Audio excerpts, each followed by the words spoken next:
Neil deGrasse Tyson has convinced millions of people that he's one of the greatest scientific minds of our generation. He's treated like the Einstein of our time, quoted as the ultimate authority on everything from physics to philosophy to social issues. But what if I told you that Neil deGrasse Tyson's actual scientific contributions are so minimal that calling him a leading astrophysicist is laughable? What if the man who lectures the world about thinking scientifically has made a career out of scientific arrogance, factual errors, and intellectual dishonesty? Today we're going to destroy the myth of Neil deGrasse Tyson using his own research record, his documented mistakes, and the opinions of actual physicists who see right through his act. This is going to be brutal, but it's time someone said what the scientific community has been whispering for years. Tyson's scientific reputation, when held up against true pioneers of the field, is modest at best. According to his own CV and research databases, Tyson has been cited approximately 2,500 times across 117 publications. Now, if you don't understand academic metrics, let me put this in context. Stephen Hawking had over 100,000 citations. Carl Sagan, who was primarily a popularizer, had over 21,000 citations. Even mid-tier astrophysicists at major universities routinely have 3,000 to 10,000 citations. Tyson's citations across his entire career is what a decent graduate student might achieve with a few good papers. But it gets worse. His PhD thesis was focused on examining the populations of stars in the galactic bulge and their distribution, supporting the closed-box model's prediction of metal abundance in the galactic center. This is competent but utterly unremarkable work, the kind of thesis that confirms existing models rather than breaking new ground. He did his doctoral research using a telescope in Chile, obtaining images for the Callan supernova survey. Basically, he was a data collector helping other people's research rather than conducting groundbreaking investigations of his own. Here's what's devastating: there's no Neil deGrasse Tyson discovery. No Tyson effect, no Tyson constant, no groundbreaking paper that changed how we understand the universe. Compare this to actual giants in astrophysics who have fundamental discoveries named after them, who've written papers that shifted entire fields of study. Tyson has never done that, not once, in his entire career. But here's where it gets truly infuriating. Despite this mediocre research record, Tyson carries himself like he's a scientific genius. According to physicists on Quora, any novice in astrophysics knows that Tyson tends to spout utter nonsense. Real physicists see through him immediately, but the public has been completely fooled by his confident presentation and media presence. The man who lectures everyone about scientific thinking has made a career out of confident wrongness.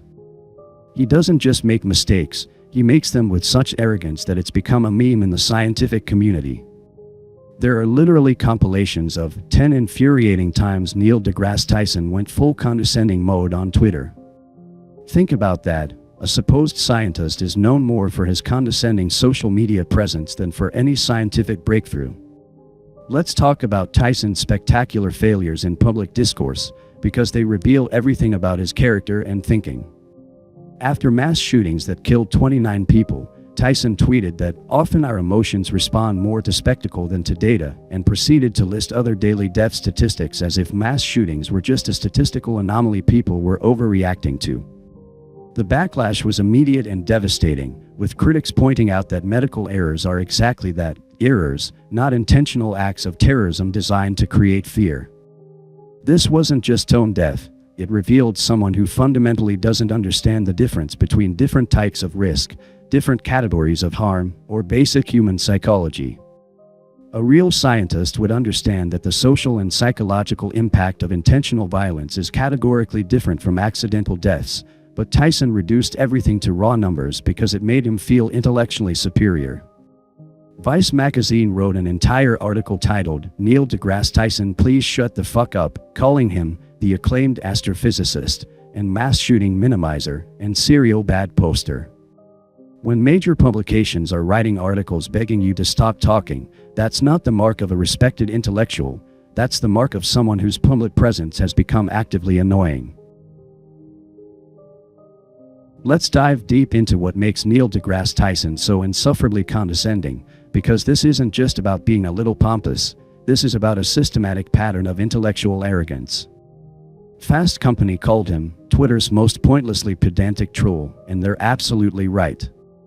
There are compilations titled 10 Infuriating Times Neil deGrasse Tyson Went Full Condescending Mode on Twitter. Think about that for a moment. When your condescension becomes so notorious that people are making lists of your worst moments, you've crossed from confident expertise into pure arrogance. Critics describe him as insufferably smug and note that the main problem is he seems way less smart than he thinks he is, but masks it with word salad, blags, obfuscations, and overconfidence. This is the key insight. Tyson's condescension isn't coming from a place of genuine intellectual superiority, it's coming from someone who's desperately trying to maintain an image of brilliance that his actual accomplishments can't support. Tyson has been called the internet's resident mansplaining science troll, and this gets to the heart of his communication style. He doesn't just explain science, he explains it in a way that assumes his audience is stupid and that he's doing them a favor by sharing his wisdom. The pattern is always the same. Tyson takes a basic scientific fact, presents it as if it's a profound insight that nobody else has considered, adds a condescending tone that suggests the audience should be grateful for his enlightenment, and then acts surprised when people find him obnoxious. Even when confronted about how deeply annoying his tweets are, Tyson's response is to double down and claim he's just trying to enhance your viewing pleasure, completely missing the point that his delivery is the problem, not his intentions. His approach to correcting movies and TV shows is particularly revealing. Instead of sharing interesting scientific insights about how fiction handles science, Tyson adopts a tone that suggests he's the only person smart enough to notice these errors, and that everyone else is just passively accepting Hollywood nonsense. He's not engaging in fun scientific discussion, he's positioning himself as the adult in the room correcting the children. When he drops comments about basic physics concepts like gravity, he doesn't present them as interesting facts to share, he presents them with the smugness of someone who thinks he's blowing minds with elementary knowledge. A Reddit discussion from years ago noted how the way Neil deGrasse Tyson talks to people is problematic, calling him smart, but arrogant, pompous, and condescending. What makes Tyson's condescension particularly infuriating is that he applies the same tone of absolute authority to topics where he has no special expertise. He'll tweet about economics, sociology, psychology, and politics with the same confident, lecturing tone he uses for astrophysics, except he doesn't actually know more about these subjects than any other educated person. This reveals the fundamental dishonesty in his communication style. Real experts are careful about the boundaries of their knowledge and speak with appropriate humility when they venture outside their expertise. Tyson does the opposite. He speaks with maximum confidence about everything, regardless of whether he actually knows what he's talking about. Scientific thinking involves intellectual humility, careful consideration of evidence, acknowledgement of uncertainty, and recognition of the limits of one's knowledge. Tyson displays none of these qualities.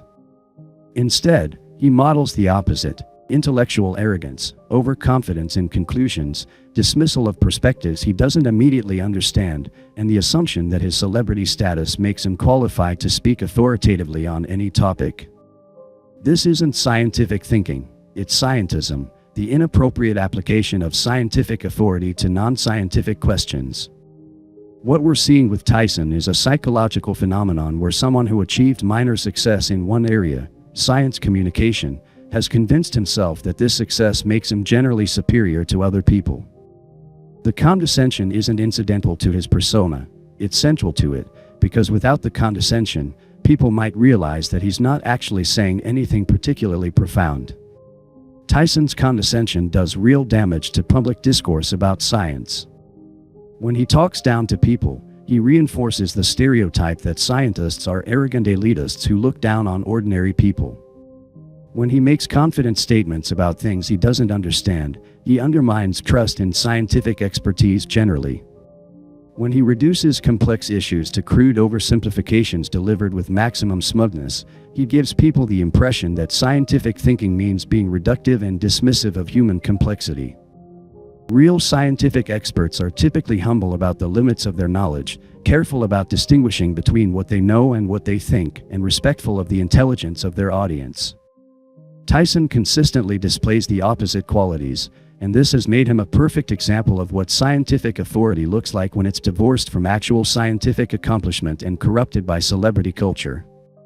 Here's the brutal truth that nobody wants to admit. Neil deGrasse Tyson is essentially a media creation who's been mistaken for a scientist. One analysis explicitly compared him to the Kardashian Index, the idea that often people from some group who attain a lot of fame are not actually good exemplars of that group. Rather, they seem to have put mostly their efforts into press management.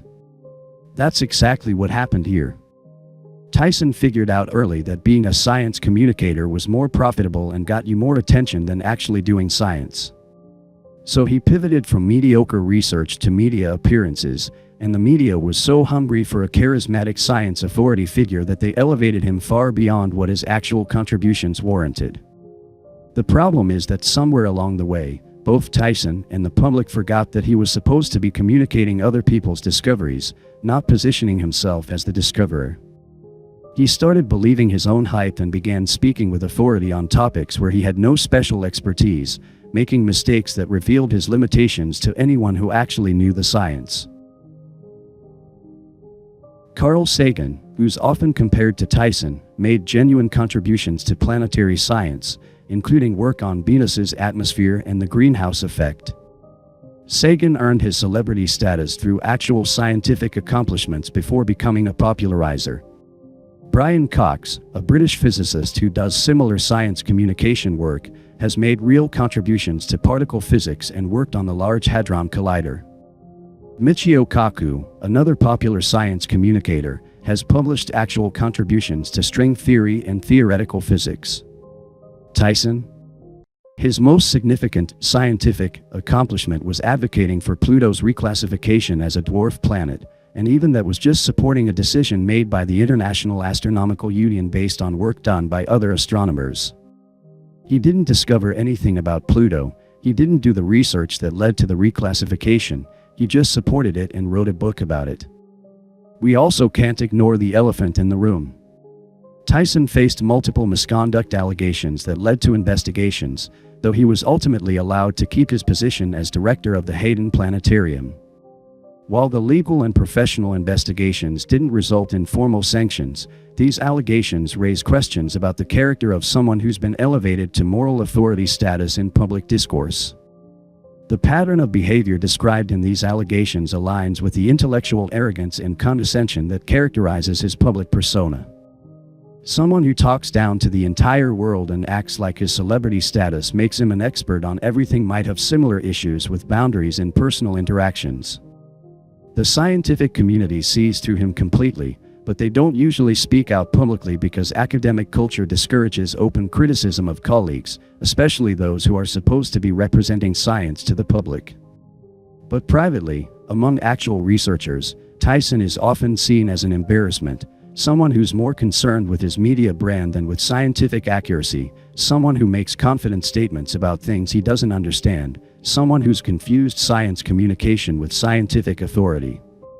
Real scientists understand that being good at explaining existing knowledge doesn't make you good at discovering new knowledge, and that having a talent for media appearances doesn't make you a great thinker. Tyson has confused these things so completely that he genuinely seems to believe his own celebrity credentials make him a scientific genius. So is Neil deGrasse Tyson a genius? The evidence is overwhelming. Absolutely not, not even close, not by any reasonable definition of scientific genius. He's a mediocre researcher who pivoted to media work and got so intoxicated by his own celebrity that he started believing he was actually the brilliant scientist he plays on TV. His research record is weak, his public statements are often wrong, his social media presence is consistently tone-deaf and condescending, and actual scientists view him as someone who's more concerned with fame than with scientific truth. He's become a perfect example of what happens when our media culture mistakes charisma for competence and celebrity for expertise. Tyson's arrogance and frequent mistakes actively harm public understanding of science. When someone positioned as a scientific authority makes confident statements that are wrong, it undermines trust in scientific expertise generally. When he reduces complex social issues to crude statistical comparisons, he gives people the impression that scientific thinking means ignoring human complexity and context. Science communication is genuinely important, and there are people doing it better than Tyson with more humility, more accuracy, and more respect for both the science and the audience. But because Tyson got there first and built the biggest media brand, he sucked up all the attention and platform space that could be used more effectively. Neil deGrasse Tyson isn't just not a genius, he's actively harmful to the cause he claims to serve. He's turned science communication into a vehicle for his own ego rather than a service to public understanding. And the sooner we stop pretending he's anything more than a mediocre scientist with good media skills and terrible judgment, the sooner we can have better conversations about science, expertise, and who we should actually be listening to when it comes to understanding our universe.